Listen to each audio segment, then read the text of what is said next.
Hello বন্ধুরা, good morning. কেমন আছো তোমরা সবাই? আশা করছি সকলেই বেশ ভালো আর সুস্থ রয়েছো, আর আমিও কিন্তু বেশ ভালো আছি। আজকের আরও একটি নতুন ব্লগে তোমাদের অনেক অনেক স্বাগত জানাই। আজ হলো 3 মার্চ, রবিবার, আর এখন ঘড়িতে ওই সকাল 7টা মতন বাজছে। আর এখন থেকেই তোমাদেরকে সাথে করে নিয়ে আজকের ভিডিওটা এখান থেকেই শুরু করছি।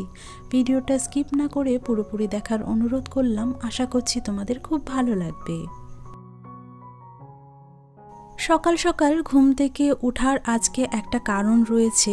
সচরাচর রবিবার দিনটা আমি এত সকালে ঘুম থেকে উঠি না, তবে আজ বেশ সকালেই ঘুম থেকে উঠেছি, কারণ আমাকে সকাল সকাল একটা জায়গায় বেরোতে হবে। তো সেই কারণেই সকালে উঠে পড়লাম, আর উঠে বাইরের দিকে দেখলাম কি সুন্দর রোদ উঠেছে, আর সেটাও তোমাদের সাথে একটু আগে শেয়ার করলাম। আর সকালে উঠে যদি এই রকম রোদের দেখা পাওয়া যায়, তাহলে কিন্তু দেখবে কাজ করার এনার্জিটা একটু হলেও বেড়ে যায়। আগে যেমন এতটা শীতের মধ্যে সকালে উঠতে হতো, তখন কিন্তু সকালে এই যে কাজগুলো থাকে সংসারের, সেগুলো করতে একটু একটু আমাদের প্রত্যেকেরই একটু কষ্ট হতো। আসলে এতটা শীতের মধ্যে ঠান্ডা জলে বিভিন্ন ধরনের কাজ করতে সকলেরই অসুবিধে হয়। তবে এই যে এখন শীতটা কাটিয়ে গরম পড়তে শুরু করেছে, এখন কিন্তু সকালে উঠে কাজ করতে খুব একটা আর অসুবিধে হয় না আগের মতন। ঘুম থেকে উঠে সব থেকে প্রথমে ঠাকুর দর্শন করে দিনের শুরুটা করলাম, যেটা আমি প্রত্যেক দিনই করে থাকি।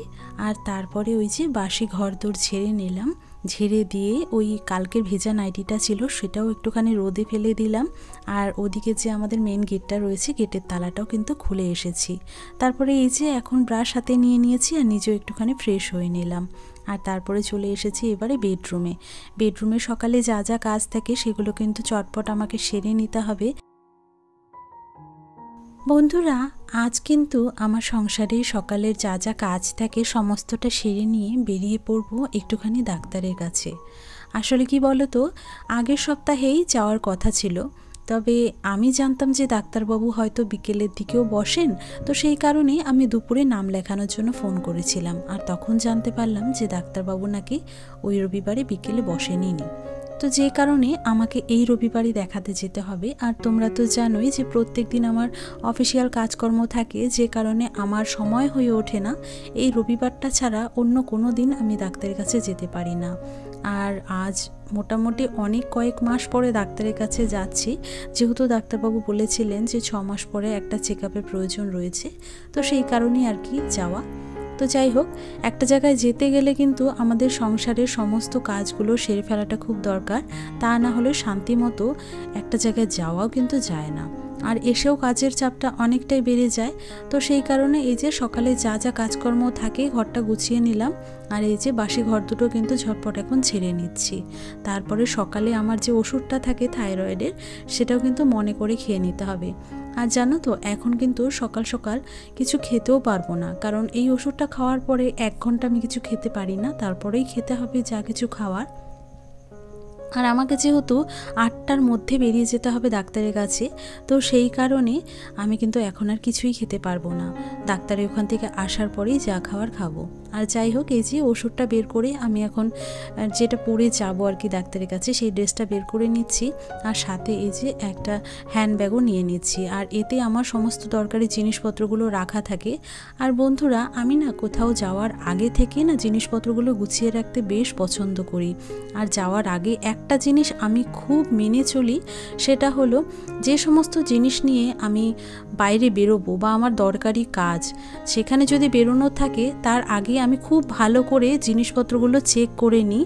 আর এই যে দেখতে পেলে ব্যাগের মধ্যে প্রেসক্রিপশান আমার আগে থেকেই রাখা ছিল, 2টো ডাক্তারের প্রেসক্রিপশান রাখা ছিল, তো যেটা এখন প্রয়োজন সেটা ব্যাগের মধ্যে রেখে দিলাম। আর পার্সটাও চেক করে নিলাম যে আমার দরকারি জিনিসপত্রগুলো রয়েছে কিনা বা টাকা পয়সা রয়েছে কিনা। এটা কিন্তু আমি বরাবরই মেনে চলি, কোথাও যাওয়ার আগে সব সময় এই জিনিসটা কিন্তু করা ভীষণই প্রয়োজন। আর তা না হলে কি হয় বলো তো, রাস্তায় বেরিয়ে গেলে বা কোনো দোকানে গেলে কিছু কিনতে গেলে দেখা গেল যে পার্সটাই নিয়ে আসা হয়নি। এরকম কিন্তু অনেকের সাথেই হয়ে থাকে, আমি এই বিষয়টা দেখেছি। তো সেই কারণে আমি সব সময় চেক করিনি কোথাও বেরোনোর আগে।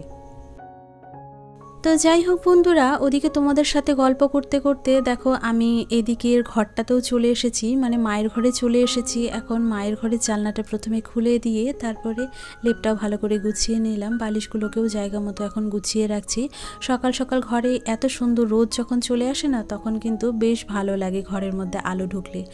আর জানলাটা বন্ধ থাকলে না কেমন যেন ঘরের মধ্যে একটা অন্ধকার অন্ধকার মতন লাগে, আর দমটাও যেন বন্ধ হয়ে আসে। আর এই যে হাওয়া বাতাস ঘরের মধ্যে ঢুকলে কতটা ভালো লাগে দেখো। তো যাই হোক, এই যে আমার বিছানাটাও কিন্তু তোলা হয়ে গেছে, আর এখন আমি নিজেও একটুখানি চুলটা আঁচড়ে নিলাম, আর রেডিও কিন্তু হয়ে গেছি। চটজলদি সংসারে বেশ অনেকগুলো কাজ কিন্তু 1 ঘন্টার মধ্যে আমি সেরে নিয়েছি, আর তারপরে এই যে বেরিয়ে যাব। কোনো রকম একটুখানি চুলটা বেঁধে নিয়েছি, আর সিঁদুরটা পরে নিলাম, আর ঠোঁটে একটুখানি ভ্যাসলিন লাগিয়ে নিয়েছি, আর এই যে ব্যাগটা নিয়ে নিয়েছি, আবারও একটুখানি খুলে দেখে নিলাম। তারপরে এই যে এখন কিন্তু ব্যাগটা নিয়ে সোজাসুজি রওনা হয়ে যাব। আর এতটা সকালে জানো তো টোটো পাওয়াটা ভীষণই মুশকিল, তো কিছুটা সময় হেঁটে আসলাম। তারপরে রাস্তার মধ্যে দেখো তেমন কিন্তু কোনো লোকজনও নেই, যেহেতু অনেকটাই সকাল।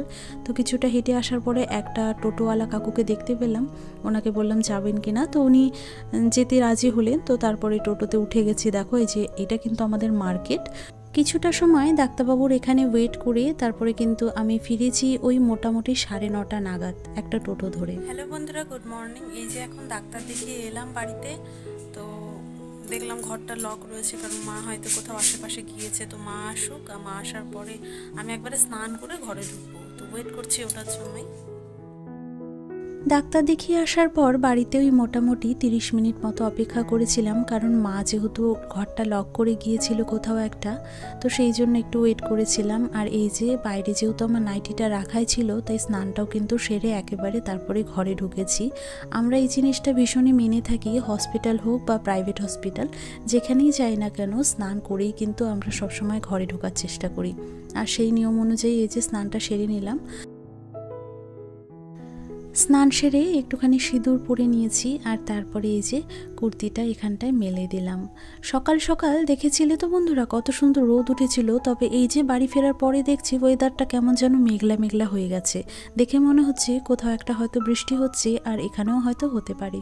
তো যাই হোক, সকাল সকাল পেন্ডিং কাজটা সেরে এসেছি, এটাই কিন্তু আমার কাছে অনেক বড় একটা ব্যাপার। কারণ এই করব যাব এরকমটা ভেবেই কিন্তু এতদিন আর যাওয়া হচ্ছিল না। আর এই যে দেখো কত সুন্দর মায় এই কুলগুলোতে শুকিয়ে যাওয়ার পরে হলুদ আর লবণ দিয়ে মাখিয়ে রোদে দিয়েছি, এগুলো না আচার করা হবে। আর এই যে দেখো আমার বাড়ির ছোট্ট ছোট্ট কি সুন্দর আমার বাচ্চাগুলো, এদেরকে না আমি প্রত্যেক দিন এরকম হাত বুলিয়ে আদর করি। আর তারপরে জানো তো সকাল থেকে যেহেতু কিচ্ছু খেতে পারিনি ওষুধটা খাওয়ার পরে, আর ডাক্তারের ওখানে আসতে আসতেও তো মোটামুটি 1 ঘন্টা মতন কেটে গিয়েছে, তো সেই কারণে এত পরিমাণে খিদে পেয়েছিল, তো ভাবলাম চটজলদি কিছু একটা খাবার বানিয়ে নিই। আর সকাল সকালে এইরকম চাউমিন বলো বা একটুখানি ম্যাগি বলো, খেতে কিন্তু বেশ ভালো লাগে। একটা আলু, একটা পেঁয়াজ আর 4টা কাঁচা লঙ্কা কুচি করে কেটে নিয়েছি, আর তারপরে গরম তেলে সেগুলোকে একটুখানি ভেজে নিয়ে এই যে সেদ্ধ করা চাউমিনটা রয়েছে সেটাও কিন্তু আমি দিয়ে দিয়েছি। আর বন্ধুরা, চাউমিনের মধ্যে একটুখানি ম্যাগি মশলা এক্সট্রা করে যদি অ্যাড করা যায়, যদিও আমি ম্যাগি মশলা ছাড়াও কিন্তু আরও কিছু মশলা অ্যাড করেছি, যেমন লঙ্কার গুঁড়ো, তারপরে জিরে গুঁড়ো আর একটুখানি গরম মশলা। নামানোর আগে একটুখানি আমি সসও দিয়েছিলাম, এতে করে কিন্তু চাউমিনের স্বাদটা অনেকটাই বেশি বেড়ে যায় আর খেতেও ভালো লাগে। আর বন্ধুরা, সবসময় একটা জিনিস তোমরা খেয়াল করবে, যদি চাউমিন সেদ্ধ করার সময় একটুখানি তেল আর একটুখানি নুন দিয়ে দাও, তাহলে দেখবে চাউমিনটা কিন্তু বেশ অনেকটা ঝরঝরে হয়, আর দেখতে যেমন ভালো লাগে সাথে খেতেও ভালো লাগে। আর এই যে দেখো আমার কিন্তু বানানো হয়ে গেছে, চলো এখন ঝটপট সকালের টিফিনটা সেরে নিই। বন্ধুরা, আজকে না ডাক্তারের ওখান থেকে আসার পরে এতটা টায়ার্ড লাগছিল, ভিডিওটা কিন্তু এরপর আর কন্টিনিউ করতে পারিনি, তার জন্য আমি অনেক দুঃখিত। তো এখানে আজকে ভিডিওটা শেষ করছি, দেখা হচ্ছে পরবর্তী একটা ভিডিওতে।